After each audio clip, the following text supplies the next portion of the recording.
اس گریے نے ظالموں کو ایکسپوز کیا، ظالموں کو دنیا کے سامنے لا کھڑا کر دیا، اور مفاد پرست ٹولے کو بالکل سامنے کر دیا، ان کے چہرے سے نقاب اتار دیا۔ یہ گریہ معمولی گریہ نہیں تھا، اور اسی لیے شاید مکتب تشیع نے اسی گریے کے تسلسل کو برقرار رکھنے کے لیے ایام فاطمیہ مناتے ہیں۔ شاید وقت حاضر میں جو ظلم و بربریت ہو رہی ہے، وقت عصر میں، اس عصر حاضر میں جو مفاد پرست ٹولہ ہے،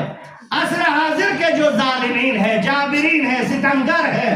ان کو ایکسپوز کرنے کے لیے یہی ایام فاطمیہ کے اہداف ہے، یہی ایام فاطمیہ کی تعلیمات ہے۔ عزیزان گرامی،